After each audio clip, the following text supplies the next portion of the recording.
Las 13 colonias se establecieron desde 1637 a 1733, siglo XVII, en la costa atlántica de América del Norte, y estuvieron conformadas en su mayoría por ingleses que salieron o emigraron de sus países por problemas políticos y religiosos. Las 13 colonias fueron: Virginia, Massachusetts, Rhode Island, Connecticut, Nueva York, Nueva Jersey, Pensilvania, Delaware, Maryland, New Hampshire, Carolina del Norte, Carolina del Sur y Georgia. La población de las colonias se caracterizaron por alcanzar un número total de aproximadamente 2 millones de habitantes, que era gente culta y de religión protestante, a excepción de los habitantes de Maryland que eran católicos. Se encontraban bajo el dominio de Inglaterra, pero tenían autonomía política, es decir, elegían sus propias autoridades, tenían su propia legislación, leyes, hacían uso de sus libertades y derechos y resolvían sus propios problemas. Económicamente fueron prósperos gracias a su espíritu laborioso, innovador y a las inmensas riquezas naturales del territorio. Las colonias del norte, Massachusetts y Nueva York, se dedicaban mayormente al comercio, mientras que las del sur, Virginia, Carolina del Norte y del Sur y Georgia, se dedicaron mayormente al cultivo de algodón y tabaco. Causas. A pesar de las diferencias entre las 13 colonias, se fue cultivando en ellas el desarrollo de una identidad norteamericana, acostumbrándose a gobernarse por sí mismas, pero a su vez tenían una relación armoniosa con la corona inglesa, respetando la autoridad del rey. Estas buenas relaciones se deterioraron por la política autoritaria del monarca Jorge III. El conflicto se produjo tras la Guerra de los 7 Años que Inglaterra había mantenido con Francia, 1756-1763. Este conflicto generó una crisis financiera del Estado que la corona intentó subsanar recurriendo al involuntario aporte económico de los colonos en forma de nuevos impuestos. Uno de estos impuestos fue la ley del timbre, sello que gravaba la adquisición de documentos oficiales y la prensa. El establecimiento de impuestos para la pintura, el papel, el vidrio, el plomo y el té. Los colonos consideraron ilegítimas tales contribuciones y denunciaron la imposibilidad de disponer de representación en los foros donde se decidían las iniciativas de tal calibre.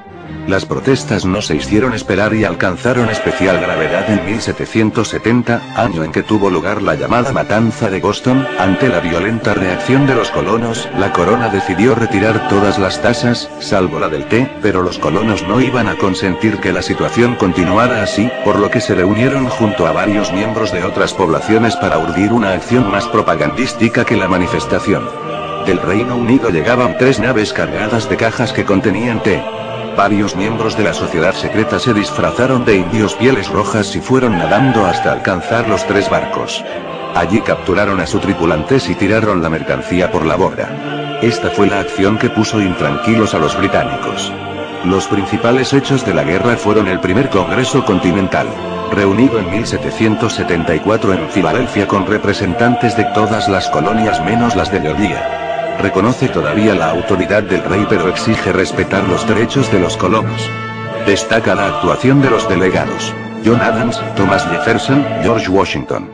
Se establecen depósitos de armas y se organizan cuerpos de milicias que se enfrentaron a los ingleses en Lexington y Concord. Segundo Congreso Continental. Se reunió en mayo de 1775 en Filadelfia. Empezó a asumir las funciones de gobierno nacional. Nombró 14 generales, autorizó la invasión del Canadá y organizó un ejército de campaña bajo el mando de George Washington, un hacendado virginiano y veterano de la guerra francesa e indígena. Consciente de que las colonias sureñas desconfiaban del fanatismo de Massachusetts, John Adams presionó para que se eligiera a este coronel de la milicia virginiana, que tenía 43 años, como comandante en jefe. Fue una elección inspirada. Washington, que asistía al Congreso de uniforme, tenía el aspecto adecuado. Era alto y sereno, con un digno aire militar que inspiraba confianza. Como dijo un congresista, no era un tipo que actuara alocadamente, que despotricara y jurara, sino alguien sobrio, firme y calmado. Enfrentamientos. Conflicto de Boston. El 19 de abril de 1775, soldados ingleses salieron de Boston para impedir la rebelión de los colonos mediante la toma de un depósito de armas de estos últimos en la vecina ciudad de Concord. En el poblado de Lexington se enfrentaron a 70 milicianos. Alguien, nadie sabe quién, abrió fuego, y comenzó de este modo la Guerra de Independencia. Los ingleses tomaron Lexington y Concord, pero en su regreso hacia Boston fueron hostigados por cientos de voluntarios de Massachusetts. Para junio, 10.000 soldados coloniales estaban sitiando Boston. Batalla en la colina Bunker. Se produjo en 1775, frente a Boston.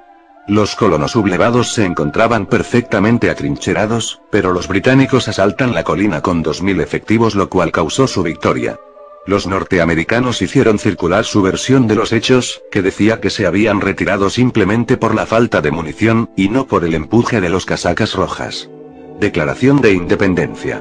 En un documento, elaborado básicamente por Thomas Jefferson y donde se nota claramente la influencia de la Ilustración, se declara en Filadelfia la independencia de las 13 colonias el 4 de julio de 1776. La declaración proclamaba 3 principios fundamentales: igualdad entre hombres, soberanía popular, derecho a destituir a los gobernantes que se opongan a los intereses populares. La batalla de Saratoga. Las cosas empezaron a cambiar en octubre de 1777 cuando un ejército británico bajo el mando del general John Burgoyne se rindió en Saratoga, en el norte del estado de Nueva York. Este fue el golpe de gracia y propagandístico que necesitaban los colonos para su independencia. Desde Canadá llegaron 200 barcazas con 8.000 soldados británicos, 250 King's Friends, 150 camiones y 400 indios, dirigidos por Joseph Brant. Estos últimos estaban a favor de los británicos porque los colonos les estaban expropiando sus tierras cada vez más.